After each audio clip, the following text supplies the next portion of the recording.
Welcome to Hochoka Podcast. What logs 3,000 miles to serve nearly 2,000 people to prevent the summer slide? Is it a bird? Is it a plane? No, it's St. Joseph's Indian School's Bookmobile, promoting literacy in Native American communities across the region for nearly a half century. Hello, Matakiepi, and welcome to Hochoka here at the center of St. Joseph's Indian School's campus. I'm Scott Wooster, today's Hochoka host.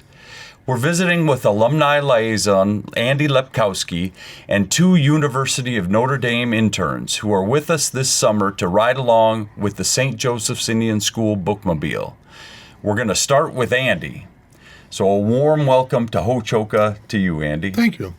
So Andy, you're in your 50th year here, and that's about as long as the Bookmobile has been around. You came when you were 18 years old, and we've known each other for a long time. Yes. You wear a lot of different hats here.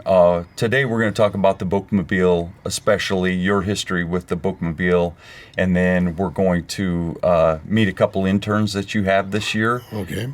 And I'll get to talk to them, and we'll get to look at this through your eyes, and then we'll get to look at the Bookmobile process through a couple of sets of fresh eyes, folks who are seeing it for the first time. Sure. So can you tell us a little bit about yourself and what you bring to this? Okay. Well, it all started when I first came in I was here before 77, but when I came in 1977, that summer we did the Bookmobile. Marvel Brinkman was the one that first started it, and she asked me to come along. We did it for maybe 1 or 2 years, and then I quit doing it. But then Father Cassidy in 1979, he had some money donated from the Reading is Fundamental program. Okay. And he had a donor invest in a reach-out van, and they took that out. I didn't go on that one, but that was a big event for St. Joe's back in 79. And then in 1998, we had, after that reach-out van got used and it was old by the time we got going, they replaced it with a smaller van, like a bread loaf or a bread van that would, sell bread. Yep. We got one like that, put shelves in it, and we used that for a Bookmobile for many years.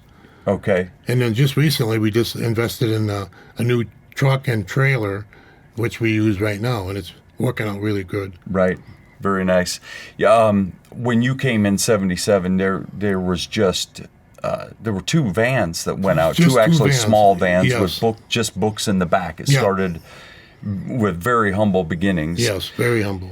And I mentioned in the lead-in, I mentioned the word summer slide, and summer slide basically means students learn during the school year, and they go off into the summer. You and I did the same thing growing up. I'm sure you get into the summer, the last thing you want to do is study.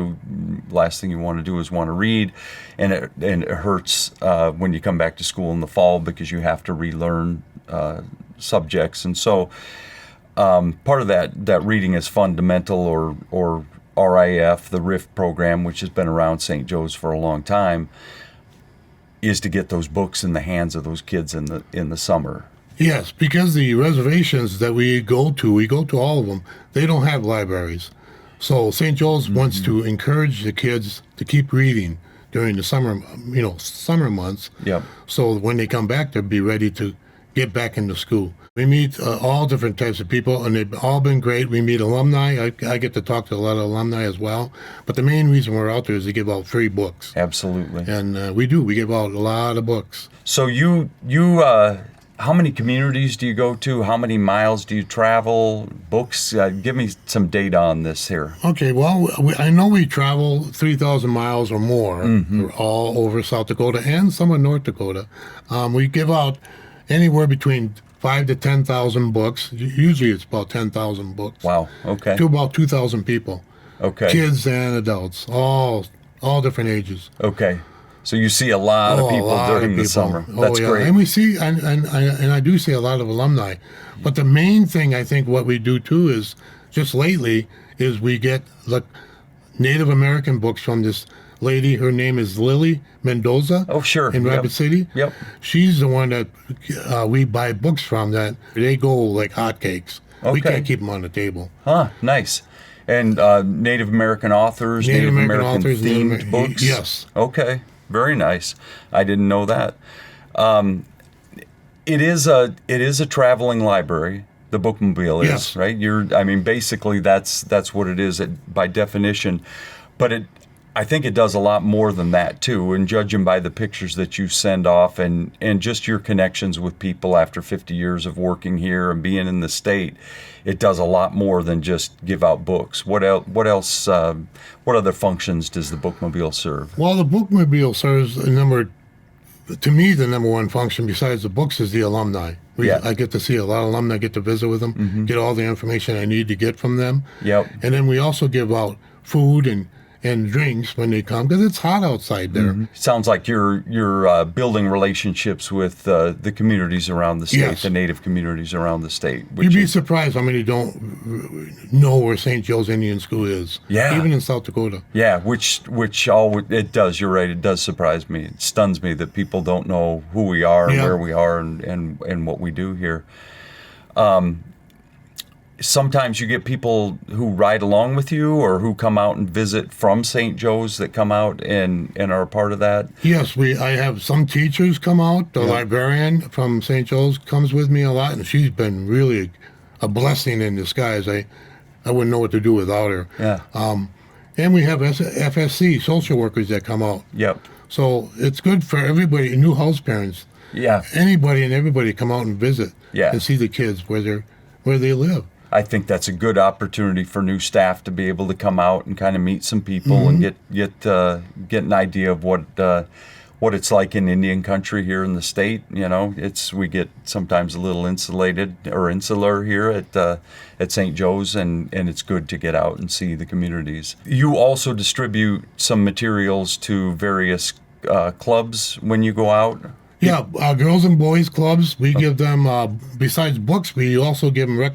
The rec center has donated some equipment for me to give to them. So we also do that, yes. Admissions personnel also go out sometimes just because we're always looking for kids who might want to come to school here, who have a need to come to school here, and they go along and families can come and talk to the admissions person. My wife does admissions, and she'll come along at times and interview the kids to come to school at St. Joe's. Okay, so and we do give out a lot of apps for the parents so they can send their kids to St. Joe's as well. Okay, you take applications Yes. along. Parents come in and ask about it, and if they're really lucky, they get to meet the illustrious Julie Lepkowski, or much maligned, however you look at it, and get to do an interview with her in order to possibly come to school here. So a few years back, another neat thing that the bookmobile did is St. Joe's set it up so that interns from Notre Dame could go out with you on the road. Can you tell us a little bit about that? Yes, it started about 3 years ago. We get 2 interns, girl and a boy, hopefully, and they come during the summer and spend 6 weeks on the bookmobile, and they get to see everything that we do, all the kids, all the adults. And I think it's a good thing for them. It's a good experience for good them? Experience for, oh yeah. Okay. And you'll be able to know when you visit with them. I can't wait to meet them, and I can't wait to interview them. But for now, it's been very nice talking to you, Andy. Yeah, great to visit with you in this setting. Andy, my good buddy, we've known each other for a long time. I understand you got a couple of new people with you today to introduce to me. Yes, I do, Scott. I have Morgan and Austin from Notre Dame. Kids, I'll leave it up to you. Nice to meet you, Scott. Nice to meet you Nice as to meet well. you. Yeah, good to have you guys here. Guys, it's great to have you here with us today. I'm just meeting you for the first time. Andy introduced us just a little bit ago. Morgan, Austin, I'm going to have you guys just tell me a little bit about yourselves and what brought you here to St. Joe's. Morgan, I'll start with you. You can kind of give me your life story in just this much time. Sounds good. So I'm from Exeter, New Hampshire, and I'm going to be a junior at Notre Dame. I'm studying American Studies in Education. and I got an email from the education department about coming here for the summer to do the bookmobile, and it kind of just clicked on a lot of different fronts and felt like something that I was kind of like meant to do in like a weird intangible way. And yeah, it was definitely like the most unique and meaningful summer opportunity that came across my way, so I signed on. Okay, so you were going to do something in the summer and you were looking for something specific, and this one, for some reason, spoke to you. Yeah, I was looking for some sort of service opportunity that was kind of like working on the ground, going to different communities and actually working in person with people. And then logistically, this one worked out the best too. So yeah, it was a lot of different things. And you got what you were looking for. Yeah, definitely. Hopefully, and we'll talk more about that after we hear from you. So I moved to Oklahoma about 11 months ago from Kansas. And I will be a sophomore next year at Notre Dame studying marketing and American studies. Okay. And so first, like Morgan, I got an email, but not from the education department, but because I'm in the Native American Student Association. Oh, okay. So I am a quarter Native, Choctaw Creek. Okay. So I've been involved in that with Notre Dame. So I got the opportunity to come here from being Native. And I thought that it would be a good cultural tap-in because I've never been on the reservation anywhere or really experienced true Native life. Yeah. So I thought, it's a good experience, good opportunity, and probably should do it. What's it like actually being out there? What do you do when you show up? You get to experience a lot of different communities. What's that look like when you're there? And either one of you can feel that if you feel compelled. Well, I can start talking about like what our job is actually like what we do. So Mondays and Fridays are like our restocking days. So we come down here, we just get books out of the basement, put them in the right boxes based on like what kind of book they are, and then we load them up into the trailer. So we have like a little system in there where we load all the books up, and we know kind of where each section of books is, and then we always need extra books because, as Andy said, we give out like thousands of books. Yeah. So we load up the truck bed and like full of boxes of books. And then Tuesday morning we leave bright and early out on the road, Tuesday, Wednesday, Thursday, and we come back late Thursday. And what is bright and early to a 20-year-old? What 19. Is that? 19? Well, usually it's like 8. Yeah. We have some miscommunications. Okay. Because Andy will just spitball times. Well, sure. And Andy's 67 or something like that. Yeah. What is it? What is bright and early to Andy? Probably like 5. Yeah, he wakes up at 5 every morning, and then he's there for like 2 hours by the time we get there at like 7. Yeah. So He's doing a lot. Raring to go. Yeah, That's great. Man, he's ready. working while he's getting ready. And I noticed as I came onto campus at 7:15 this morning, the doors to the bookmobile were open, and I assumed it wasn't you guys. I figured it was him. No. Yeah. So he's here getting after it. Okay. yeah, he is. What's your experience been like so far? Yeah, basically the same. So we're out on the road from Tuesdays to Thursdays. I'm from New Hampshire, so I never really had been on a reservation or had any introduction to kind of like life on the reservation or anything, so it's been really different. But we go to all sorts of different places. We go to some communities that are really rural, like Cherry Creek, which is kind of just in the middle of nowhere and hard to get to. Yeah. And then sometimes we're in more urban areas, like this tomorrow, I think it is, right? We're going to Sioux Falls. So yeah, we kind of get a whole range of experiences there. Yeah. Yeah, you will have been to a lot of different places and seen a lot of different things in South Dakota when you go home. And I grew up in Pierre, which is an hour and a half up the river, and same thing. I hadn't had, when I was your age, I hadn't had those experiences. I didn't get the history taught to me in high school, any of those kinds of things. So when I came to work here, every one of those trips helped inform me as to what life was like in Indian country, and to the point where it's probably like Andy now. You get to know people around the state. They become your friends. Everywhere you go, you feel that welcoming. But it's pretty exciting to do that. Would you guys say what's your experience been of that, to go for the first time, to just see that? What's the feeling out there? So our first stop was Cherry Creek. Yep. And I really didn't know what to expect. and we keep journals, and like the first thing I wrote was I'd be lying to myself if I said I wasn't nervous, because I just didn't know what it would be like. I didn't want to possibly offend anyone in any way. Just wanted to be respectful and be there to help. And I think Cherry Creek was probably the most rural and poor place we go to in the summer. So it was a great first step in. It really got you acclimated quick. And it was a great place to be because they were so grateful that we were there. Maybe like everyone in the town came and got books. Wow. Okay. Just about everyone. Yeah. Which isn't all that many people, but it's still, that's pretty amazing to have 100% buy-in to you when you show up in a town. That's pretty cool. Yeah, Cherry Creek was definitely a really good stop. I think it was definitely like a bit of a shock going on because you don't really learn about Native Americans in school, both in history but also like present day. Yeah. So I really had no idea what to expect.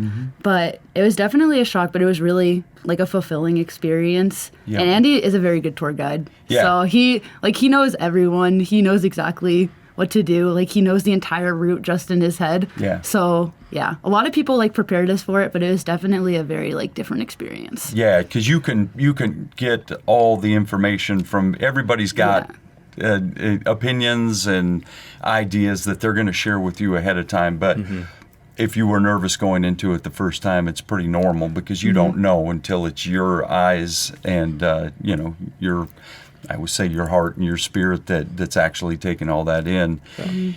But I like what you both say. I mean, you go in with kind of a beginner's mind into it, and you go in with a Chante Wash Day, which is a good heart and a humble heart, and you go in and you get to experience that on your own, and you find out that they, like you, are there's a word, Ikjewichasha. They're just common men and women, just like you guys are, just like I am. We're all one, right? So. Pretty strong experience. You know a lot more now at this point, 3-4 weeks into this whole experience, than you did when you came in.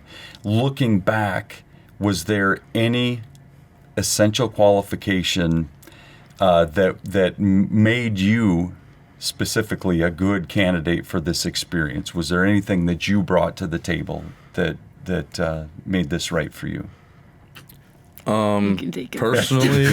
Personally, is probably just being Native probably was a good qualification for me, because I mean, just in a sense, it's like my people, and it's like that's always what I've thought about. Like that's my family's very Native oriented, and I think besides the willingness to help, just broadly willingness to help people. Yep. I think my want to just have fun has really been prevalent here. I think like nothing we've done has been like work. It's been all fun. Yeah. It's been all great experience. Like nothing feels work related. It feels like I'm here helping people and having fun. Did he steal all three of yours, or can you add to that? What did you bring to it? I think that, I don't know. I think he's better at having fun than me. No, I don't think What so. do you say? You're the fun guy? I'm the fun You guy. just try to have fun. Yeah. But I hear you laughing quite a bit. I think you're having a we have a speaker too that we got for the bookmobile. So now we have some music going. Yeah. We got a basketball. So I think it definitely like helps it feel more like welcoming and approachable and everything when we have all this stuff happening. Yeah. But what qualification do I have? Besides bringing the speaker. Besides bringing the speaker, that was actually Joe too. Joe Terrell. Okay. Joe Terrell, he bought us the speaker. Nice. I don't know. I think that a big part of it is just like genuinely enjoying it, and I particularly like it when the kids come, and I feel like kind of just being approachable to them and friendly, and helping to like break any ice or tension, just so that people will be less shy, and then they could really kind of like take advantage of the bookmobile and get the most out of it when they're not like shy or anything like that. Yes. So I think maybe that. I don't know if I really do that, but I try to. I love it, and that's the big thing that you try. You know that they're going to be uncomfortable with a new person who's coming in at 20. Yeah. They're you need to bridge that gap, right? And if you can take a step in order to do that, that's a big thing that you can bring to that job. So I love that answer. I really like both your answers. Those are good. But what's a major insight that you've had in the past 3 weeks? What's just a revelation? I'll start with you. Okay. I think that probably one of the biggest revelations that I've had about this job, but like, I think that can really be applied to anything. It's just that like there's so much more to it than what's on paper. Like we are giving out books, like that's in our job description, Right. and giving out food and stuff, and that's the main thing that we do. But I think that it's also about a lot more too, like trying to connect with people Yeah. and build relationships and making sure that you're always there to listen to people and try to understand their issues or where they're coming from if they want to talk to you about it. So I think that there are kind of like some intangible parts of the job that you kind of, like I think I've gotten a lot out of. So I think that is probably the biggest insight. Yeah, and you've mentioned that's the second time you've referred to intangibles Yeah. so far, and I love it because if you could do a job description for what I've done for 30 years, I would probably write intangible on there. Yeah. And it's what makes that job sweet is the stuff that isn't, I mean, the books are great. We do that for a reason, but it's the other stuff, the relationship part that's where it counts. And I'd say my greatest insight is something you kind of hinted on earlier is everyone we meet are just people. Just there's nothing too great that separates us from them. We're just at the bare minimum. We're just people. Yep. So I think just wanting to do the most for them and realizing and treating them like not treating them any differently.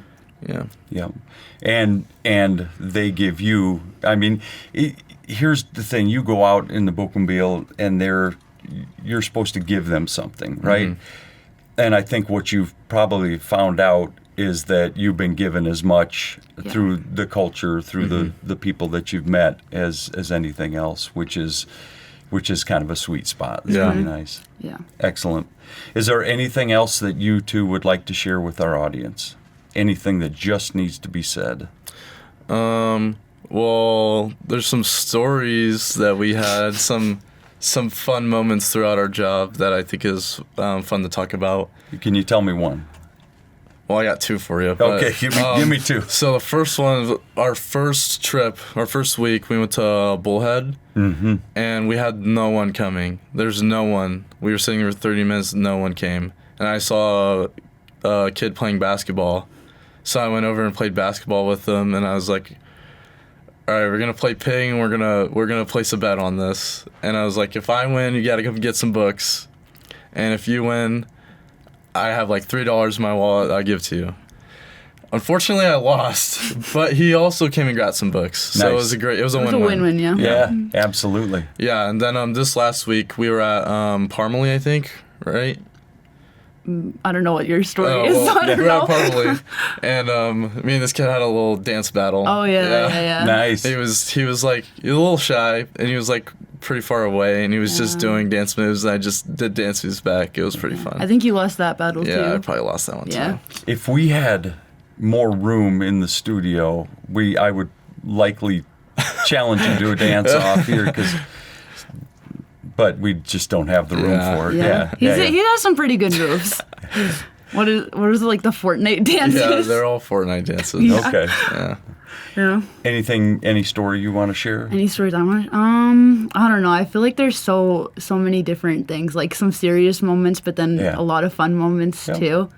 I think one of like the earliest memories that I had where I felt like this was like the right thing that I was doing was like at first our first stops didn't have that many kids, but then I think like on our second official day, a lot of kids came by, and I remember one of them specifically. She came in and she was super, super like friendly and outgoing, and I like kept on recommending books for her, and she would take them. And then whenever Austin recommended a book for her, she would say no, and it was really funny. And I feel like that was like kind of like the first person that I felt like I really connected with on the bookmobile. Yeah. So that one kind of sticks out to me. Awesome. It makes me really happy to see that this experience has been what it is for you guys, and that you took a chance to come out here to to our small town and our small school out here, and to branch out to even smaller communities and see some people who are very special to me for sure, and to all of us at St. Joe's, and take their experiences and get to know them a little bit, and connect with them and take that back with you, and I know that you guys will spread the word that there's something pretty special happening out here, and we're thankful to have you guys here in South Dakota, and we're thankful to have you here in the studio at Ho-Chokeh, of course, too. Thanks for having me. Yeah, Absolutely. Absolutely. It was nice to meet both of you. Nice to meet you as well. And for our viewers out there, we're so glad you've joined us today at Ho-Chokeh at the center of St. Joseph's Indian Schools campus, where we talk about issues central to Native American education today. Until next time, stay centered.